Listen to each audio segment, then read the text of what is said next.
Assalamu alaikum student mathematics 4024 welcome to maths guru. I hope you all are fine. I am fine too, alhamdulillah. Grade 9 students, in this video inshallah I'll be sharing your paper 1 of maths 4024 end of year exams. Paper 2 की भी इंशाल्लाह जो है वो बहुत जल्द तुम लोग के साथ जो है वो वीडियो बनाऊंगा, उसका पेपर भी इंशाल्लाह शेयर करूंगा। लेकिन अभी फ़िलहाल मेरे पास पेपर 1 के इमेजेस आए और काफ़ी सारे स्टूडेंट्स की रिक्वेस्ट थी, तो उस रिक्वेस्ट को इंशाल्लाह आज फुलफ़िल करते हैं। इस पेपर को मैं जो है तुम लोग के साथ शेयर कर रहा हूँ, मेरे पास इमेजेस हैं, इंशाल्लाह वो क्लियर इमेजेस हैं। मैं तुम लोग के साथ अभी वो पेपर शेयर करता हूँ, उसको तुम लोग भी सॉल्व करो। क्योंकि पेपर रिव्यू में देखो इतना टाइम तो नहीं था कि हमने पेपर को डिस्कस किया, तुम लोगों ने अपनी करेक्शंस तो देख लिए होंगे इंशाल्लाह। लेकिन यह है कि मैं I will try my best to solve the complete paper. मैं कोशिश करूंगा कि कम से कम वो क्वेश्चंस जो कि थोड़े से डिफ़िकल्ट थे या जिसमें कन्फ्यूजन थी उनको ज़रूर सॉल्व करके उनकी वीडियो चैनल पे अपलोड करूं, ताकि तुम लोग जो है वो अपना पेपर जब सॉल्व करो तो वहाँ से उनसे उन वीडियोस से तुम हेल्प ले सको। इंशाल्लाह पेपर 1 को पहले सॉल्व करूंगा, फिर पेपर 2 शेयर करूंगा, पेपर 2 को भी सॉल्व करूंगा। तो आज इस वीडियो में इंशाल्लाह पेपर 1 के इमेजेस तुम लोग के साथ शेयर करता हूँ। और जब तुम लोग इसको सॉल्व करोगे इंशाल्लाह, तो तुम लोग को जो क्वेश्चन नहीं समझ में आ रहा है, जिसमें डिफ़िकल्टी हो रही है, तो ज़रूर मेरे साथ वो डिफ़िकल्टी शेयर करना। तो मैं इंशाल्लाह उस क्वेश्चन को पहली प्रायोरिटी पे सॉल्व कर दूंगा। वरना मेरा इरादा है क्वेश्चंस को सॉल्व करना है इंशाल्लाह। अपकमिंग डेज में तुम लोग देखोगे कि मैं इंशाल्लाह इस पेपर 1 को जो है वो सॉल्व करूंगा। तो let's just begin the video. मैं जो तुम लोग के सामने क्वेश्चन शेयर करता हूँ, तो इंशाल्लाह वो क्वेश्चंस को थोड़ा थोड़ा डिस्कस भी कर लेते हैं किस टॉपिक के हैं, और इंशाल्लाह फिर उसको सॉल्व भी करेंगे इन द लेटर वीडियोस। तो this was question number 1। As you know that in paper 1 calculator is not allowed, ऊपर भी लिखा हुआ है electronic calculator must not be use in this paper. तो ये बगैर कैलकुलेटर के जो है वो पेपर 1 करना था। 60 मार्क का तुम्हारा जो है वो पेपर 1 था। तो पहला क्वेश्चन जो था, पहला दो क्वेश्चन जो थे ये नंबर्स के थे। ठीक है, तो इसमें नंबर्स में आपको पता है डेसिमल मल्टीप्लिकेशन हो गई, डेसिमल डिवीजन हो गई, एडिशन सब्ट्रैक्शन, बॉड मास हो गया, फ्रैक्शन की एडिशन सब्ट्रैक्शन हो गई, और फ्रैक्शन मल्टीप्लिकेशन हो गई। तो ये सारा जो था ये नंबर्स वाला टॉपिक था। तो ये 1 1 मार्क के सारे क्वेश्चन थे। क्वेश्चन नंबर 1 और क्वेश्चन नंबर 2 तुम लोग के सामने। क्वेश्चन नंबर 3 को की बात करें तो क्वेश्चन नंबर 3 में हमारे पास जो है वो अगेन फ्रैक्शंस की डिवीजन थी। इवेल्युएट उसने हमें बोला था और दो फ्रैक्शंस दिए हुए थे, तो डिवाइड के साइन को मल्टीप्लाई में चेंज करके बाद वाले फ्रैक्शन को फ्लिप करके इसको सिंप्लीफाई करना था। 1 मार्क का था ये।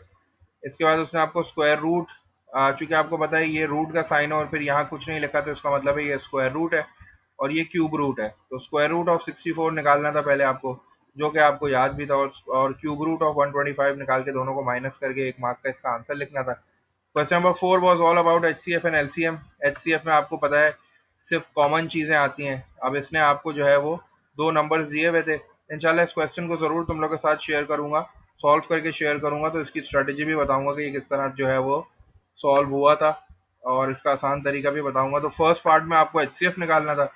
सेकंड पार्ट में वो आपसे कह रहा है कि ये जो दो नंबर्स पी और क्यू है, इसके अलावा एक और नंबर है 21, इन तीनों का एलसीएम निकालो और उसको जो है वो प्राइम फैक्टर्स की फॉर्म में रिप्रेजेंट करो। तो ये जो है वो 2 मार्क का था। और इसके बाद देखते हैं, इसके बाद वाले क्वेश्चन में हमारे पास फैक्टराइज था। फैक्टराइज का मतलब होता है कॉमन लेना। कॉमन चार टर्म्स हैं, तो दो दो का पेयर बना के कॉमन लेना था हमें। 2 मार्क का था ये। उसके बाद हमें साइमल्टेनियस इक्वेशंस को सॉल्व करना था। तो ये जो है साइमल्टेनियस इक्वेशन को सॉल्व करने का क्वेश्चन जो है वो 3 मार्क्स का था। इसमें एक्स और वाई की वैल्यू निकालनी थी। और उसके बाद हमारे पास जो नेक्स्ट क्वेश्चन है, the next question was about, ये जो है वो फॉर्म चेंज करनी थी इसकी, आइडेंटिटी वाली फॉर्म, मतलब यहाँ कंप्लीटिंग स्क्वायर का थोड़ा सा मेथड यूज़ करना था। टेक द मिडिल टर्म, क्योंकि यहाँ एक्स स्क्वायर का कोफिशिएंट 1 है, तो मिडिल टर्म ली, उसको 2 से डिवाइड किया, और मिडिल टर्म का कोफिशिएंट लिया, उसको 2 से डिवाइड किया, और फिर अपना बाकी का प्रोसेस परफॉर्म किया। 2 मार्क का था ये। पार्ट बी में जो है वो हमें इसको फैक्टराइज करना था, सॉल्व बाय फैक्टराइजेशन। तो यहाँ जो है वो क्वाड्रेटिक फॉर्मूला मेथड हम नहीं यूज़ कर सकते, क्योंकि यहाँ इसने लिखा हुआ है सॉल्व बाय फैक्टराइजेशन। तो बस यहाँ मिडिल टर्म ब्रेकिंग मेथड से सॉल्व करना था इसको। दो ब्रैकेट्स बनाने थे, पहले फैक्टराइज करना था, उसके बाद बारी बारी ब्रैकेट को इक्वल टू 0 करके सॉल्व करना था। उसके बाद हमारे पास जो क्वेश्चन था वो ग्रेडियंट वाले कॉन्सेप्ट का था, कि कब लाइंस पैरेलल होती हैं तो ग्रेडियंट क्या होता है। ये इक्वेशन ऑफ लाइन दी हुई है, स्ट्रेट लाइन, और आपसे पूछा है कौन सी लाइन पैरेलल है, कौन सी लाइन जो है वो वाई एक्सिस पे सेम पॉइंट पे इंटरसेप्ट कर रही है। इंशाल्लाह इसको भी शेयर करूंगा सॉल्व करके, तो देखना कि इसके क्या आंसर्स हैं। फिलहाल अभी तुम्हारे सामने सिर्फ क्वेश्चन शेयर कर रहा हूँ। तुम लोग ट्राई करो, इंशाल्लाह नहीं ट्राई होता तो मैं इसको सॉल्व करूंगा इंशाल्लाह। तो ये एक एक मार्क के थे, और इसमें भी जो है वो हमारे पास 4 पार्ट थे। तो पहले पार्ट में उसने पूछा था which two lines are parallel, second में पूछा which two lines intersect the Y axis at same point, third में पूछा which line passes through the point 1 1 and -3 5, और the last point is find the mid point of the line joining 1 1 and -3 5। तो mid point भी पूछ लिया इसमें। उसके बाद हमारे पास ये थोड़ा सा क्वेश्चन में जो है वो करेक्शन कराई थी हमने, इनइक्वालिटी का क्वेश्चन था ये। इसमें उसने हमें शेडेड जो है वो रीजन दिया हुआ है, ये वाला। 3 इक्वेशंस हमें खुद बनानी थी, और पहले इक्वेशंस बनानी थी और फिर उसको इनइक्वालिटी में कन्वर्ट करना था। 3 मार्क का था ये। तो ये भी बड़ा आसान सा क्वेश्चन था, कॉपी वाला क्वेश्चन था, जैसे हमने कॉपी में किया हुआ। उसके बाद हमारे पास जो है वो साइमल्टेनियस लीनियर इनइक्वालिटी थी, इसको सॉल्व करके हमें आंसर लिखना था। 2 मार्क का था ये। उसके बाद हमें ये भी बताना था कि इसमें ये जो सॉल्व करने के बाद जो आंसर आया, इसमें सारे इंटीजर्स की वैल्यू हमें लिस्ट भी करनी थी। 1 मार्क का था ये। उसके बाद हमारे पास कुछ क्वेश्चंस थे जिसमें हमें ये सॉल्व करना था इंडाइसिस। इसमें इंडाइसिस था 2 5 की पावर p इक्वल टू 250। तो बेसिस को सेम बनाना था दोनों साइड पे। तो पहले यहाँ 2 को यहाँ भेजना था, इसको डिवाइड करना था। 2 मार्क का क्वेश्चन था, इसमें p की वैल्यू आ रही थी। फिर ये इंडाइसिस का लॉ था, 3 की पावर 0 1 हो जाता, 3 -1 2 हो जाता। फिर उसके बाद दोबारा इंडाइसिस का डिवीजन वाला या लॉ यूज करना था, लेकिन वो कह रहा है right the answer in positive index. तो आपका जो आंसर था वो पॉजिटिव इंडेक्स, मतलब पावर हमेशा पॉजिटिव आनी चाहिए थी। यहाँ भी ये डिवाइड के साइन को मल्टीप्लाई में चेंज किया, इंडाइसिस के रूल लगा के सिंप्लीफाई कर लिया, लेकिन आंसर पॉजिटिव इंडेक्स में ही देना था। जैसे सिंप्लीफाई बोला है, सिंप्लीफाई का मतलब है कि आप इंडाइसिस के बगैर भी जो है ना वो कैंसिलेशन करके भी अपना आंसर यहाँ दे सकते हो। 1 मार्क का रही है। इसके बाद देखते हैं कौन सा क्वेश्चन था हमारे पास। इसके बाद जो क्वेश्चन था उसमें उसने स्टैंडर्ड फॉर्म जो है वो कन्वर्ट करना है। ऑर्डिनरी फॉर्म दिया हुआ है, स्टैंडर्ड फॉर्म में कन्वर्ट करना है। 2 नंबर्स दिए हुए हैं, मल्टीप्लाई हो रहे हैं, और अपने आंसर को जो है वो स्टैंडर्ड फॉर्म में देना है। तो सीधे सीधे क्वेश्चन थे, कॉपी वाले बिल्कुल। उसके बाद वेरिएशन का क्वेश्चन था, स्क्वायर ऑफ एक्स वाला। तो Y is inversely proportional to square of X. ये 3 मार्क का क्वेश्चन था वेरिएशन का। उसके बाद हमारे पास मैट्रिसेस का एक क्वेश्चन था, जिसमें ए और बी मैट्रिक्स दिए हुए थे। Find 2a minus B. तो ए को पहले 2 से मल्टीप्लाई कराना था, और फिर जो भी आंसर आएगा उसमें से माइनस बी करना था। तो 2 मार्क का ये था। नेक्स्ट पार्ट में बी इनवर्स फाइंड आउट करना था। तो बी इनवर्स ये रहा। बी इनवर्स के लिए पहले डिटर्मिनेंट निकालना था, एडजॉइंट निकालना था, जो मेथड था वो फॉलो करना था। और ये भी 3 मार्क का क्वेश्चन था हमारा मैट्रिसेस का। उसके बाद हमारे पास जो है वो 2 ट्राइंगल्स दिए हुए थे, सिमिलर ट्राइंगल्स उसने दिए हुए हैं, और सिमिलर ट्राइंगल्स में रेशियोज को यूज़ करके हमें बीसी की लेंथ निकालनी थी। तो ये दोनों सिमिलर ट्राइंगल्स हैं, ये छोटा वाला ट्राइंगल और ये बड़ा वाला ट्राइंगल, दोनों सिमिलर हैं। तो इसमें आप जो है वो साइड, ये एक 4 हो गई, और बड़े वाले ट्राइंगल की 6 हो गई, ये 1.8 हो गई। ये हमें फाइंड करनी है। क्रॉस मल्टीप्लाई करके बीसी की लेंथ निकाल ली।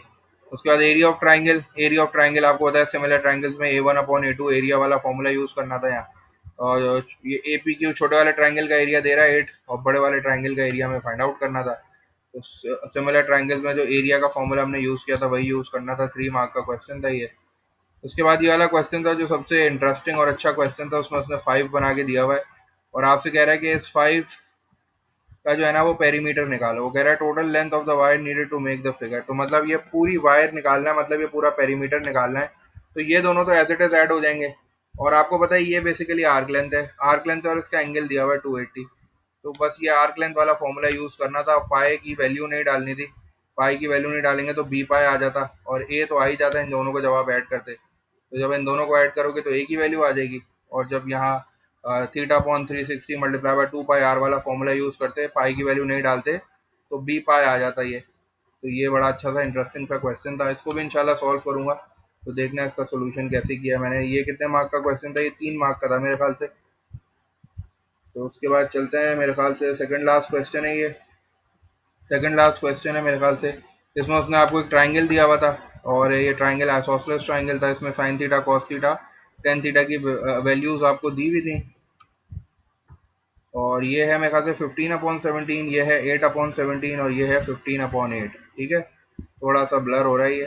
थीटा ये रहा। ये दोनों जो है साइड सेम है, मतलब ये आइसोसेलेस ट्राइंगल है। तो इसमें आपको पहले लेंथ ऑफ ए बी निकालनी थी। लेंथ ऑफ ए बी के लिए आपको बताइए ट्रिग्नोमेट्रिक रेशियोज यूज करना है। तो यहाँ से फिर एक परपेंडिकुलर ड्रॉ करना पड़ेगा ताकि राइट एंगल ट्राइंगल बन जाए। और फिर राइट एंगल ट्राइंगल का कॉन्सेप्ट यूज़ करके ए बी की लेंथ निकालनी थी फर्स्ट पार्ट में। सेकंड पार्ट में एरिया निकालना था ट्राइंगल का, तो एरिया निकालने के लिए ये इसकी बेस हो गई। ट्राइंगल की हाइट जो है वो आप ट्रिग्नोमेट्रिक रेशियो से निकाल सकते हो, क्योंकि थीटा आपके पास है, आपके पास तीनों थीटा है, कोई सा भी एंगल यूज़ करो, हाइट निकाल लो, और उसके बाद half into base into height से जो है वो एरिया ऑफ ट्राइंगल निकाल लो। ये 2 मार्क का था। ये आपके पास लास्ट क्वेश्चन था। लास्ट क्वेश्चन में आपके पास जो है वो by writing each number correct to one significant figure, मतलब तीनों को राउंड ऑफ करना था वन सिग्निफिकेंट फिगर, और फिर उसके बाद इसकी वैल्यू एस्टिमेट करनी थी। तो 3 मार्क का ये क्वेश्चन था। तो पहले आप तीनों को राउंड ऑफ करोगे, उसके बाद आप इसको सिंप्लीफाई करोगे बगैर कैलकुलेटर के, कैलकुलेटर यूज नहीं होगा, और आपको जो है वो 3 मार्क का इसका आंसर देना था। तो that was all about paper 1। इंशाल्लाह इसका सॉल्यूशन जो है वो बहुत जल्द शेयर करूंगा। जैसे मुझे टाइम मिलता है मैं इसको सॉल्व करता हूँ, और इसके जो इंपॉर्टेंट क्वेश्चंस हैं, जो ट्रिकी क्वेश्चंस हैं जिसमें स्टूडेंट्स को कंफ्यूजन थी, तो वो मैं लाजमी शेयर करूँगा। पहले अगर तुम लोग भी सॉल्व करो, कोई प्रॉब्लम हो तो मुझसे शेयर करना, ताकि मैं तुम लोग की प्रॉब्लम को जो है वो क्लियर कर सकूँ। अंटिल देन अपना बहुत ख्याल रखो, अपने सर को भी दुआओं में याद रखो। मिलते हैं इंशाल्लाह। Stay tune with Maths Guru for more videos. Until then take care, अल्लाह हाफिज़।